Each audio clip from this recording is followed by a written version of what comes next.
Hey, it's Chad Lutzke again with video number 4, I think, for the AMA thing. Ask me anything. And today's question is from Luke Egan. He asked 3 questions. I'm going to answer one of them right now. And then if somebody asks more than one, I've been kind of cycling through them. So I'll come back and answer the other ones. Luke asks, I recall you mentioning briefly that you previously played in a few bands. Would you mind telling us all about the bands you played in? Yes, I love to talk about music, but I will have you know that unless you're local, I don't know that there's much to talk about. There's stuff on YouTube. More stuff that's not on YouTube that I hope to put on YouTube one day. Stuff that's on CD or cassette or video. But yeah, so I started playing guitar when I was 16. Wasn't very good at it. I had just started to play. Wasn't practicing a lot. And then when I was 17, I met this guy named Zombie Aaron McGuire. And he became my absolute best friend. We were inseparable, and he played guitar, and he was pretty good. So we would jam, and I picked up a bunch of stuff from him, and I started to get better and learn. Didn't even own a guitar, with the exception of an acoustic that was a classical acoustic that did not play very well.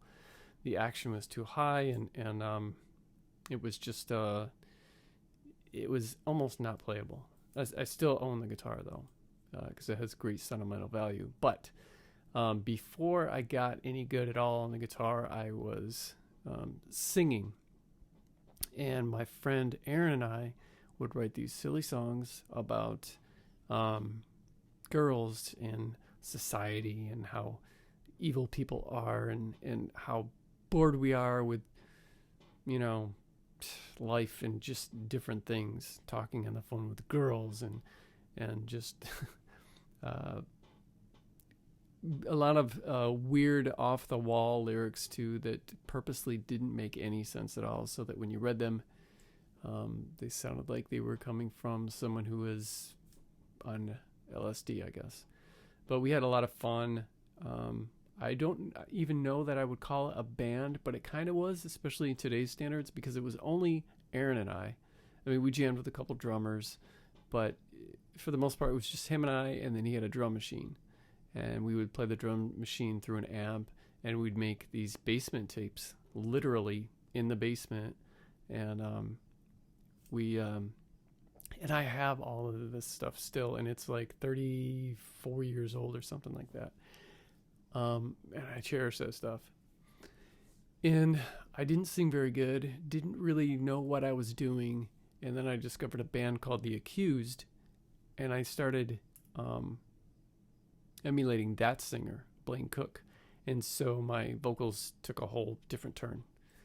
But we were writing this stuff called, I guess I'm going on and on about this band that's barely worth mentioning just because it was one of the most fun times that I had creating music with another person. Excuse me. And because I miss Aaron. I haven't seen him in a really long time. Still alive. We're Facebook friends, but I do miss the guy. Anyway, we called our little band thing Distasteful Dead. It was kind of a play on the Grateful Dead, whom we didn't like at all. But yeah, and we played like this kind of slowed down metal, which we didn't know what to call, so we called it Dungeon Core. And I guess, this is like 1987, so I guess later on that subgenre of metal would be called Doom, I guess. So, but we also played some punk stuff, and then we changed our band from Distasteful Dead to Zeitgeist, and that's when we wanted to get more serious. And Aaron drew up this sweet album cover that we thought we were going to have, and we named the album, and we had some songs written. Good times, man. Good times. I'm thankful that I have that stuff on tape. But then once I got good at guitar, I like a year later or so, I had another punk rock band, and we played kind of like crossover punk stuff. Played a handful of shows, and at the same time, I had another band that I played drums for. I sang and played guitar in the one band, and then I played drums in the other one. I'm not a drummer, but this was like a noise punk band. We didn't have any practices, and we just played shows without having band practice. I think we had one band practice and played a couple of shows, and we would always play with my other band.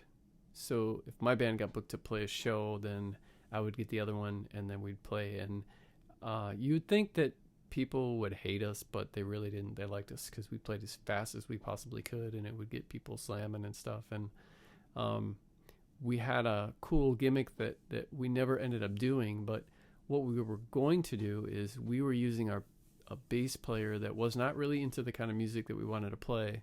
So because it was kind of like this joke noise thing, we were going to, well, I wanted to anyway, and I think everybody else did too.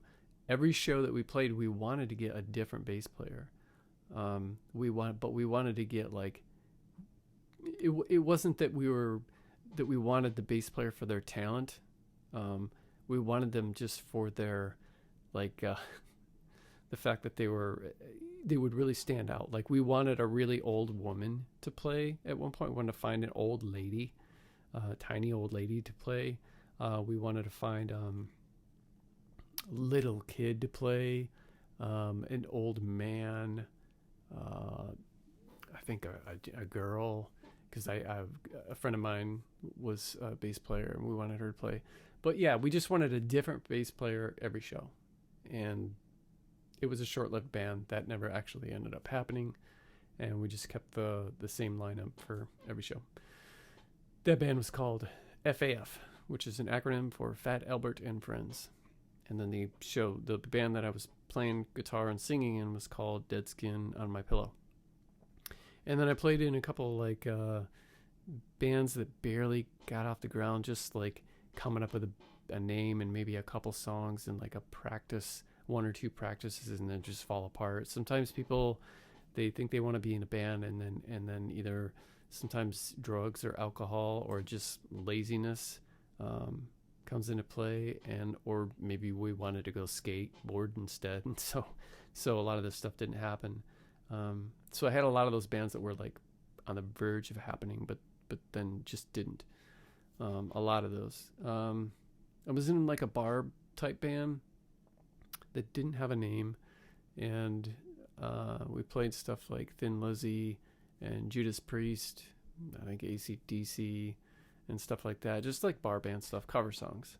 It was fun, I guess. Not as fun as playing like originals, and playing like those energetic punk hardcore shows or metal shows.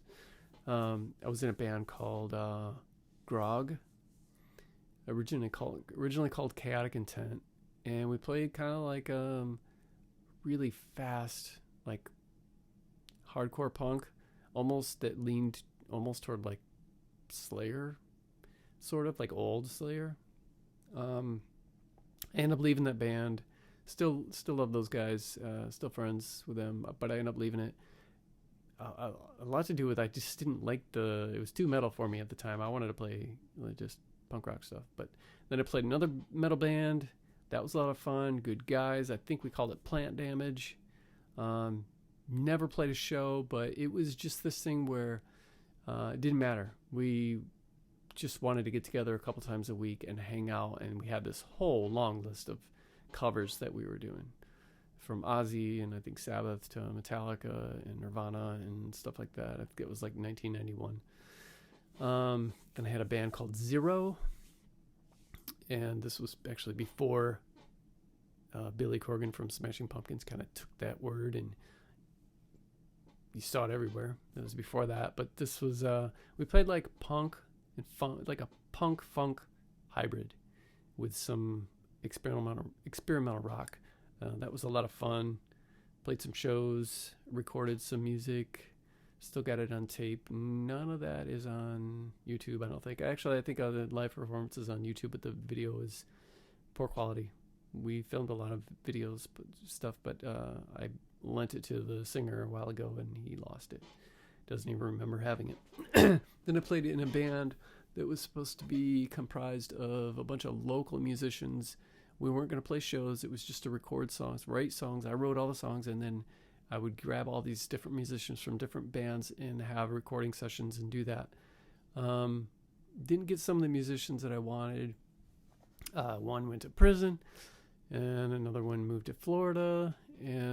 But it was fun, and we ended up recording, I think, like 8 or 9 songs that I had written. It was like a punk stuff and with some experimental kind of alternative stoner rock in there too, I guess. And then the last band I was in was called Haji and the Ancient Chinese Secrets. We played a bunch of shows, and that was fun. That was a lot of fun. Good guys. My little brother played second guitar in that. He also played in the other band I was talking about, where it was a hybrid of a whole bunch of different local musicians. But we also had me and my brother that were like the solid ones that stayed in there. And that one was called Pig Farm. And Haji recorded some stuff too.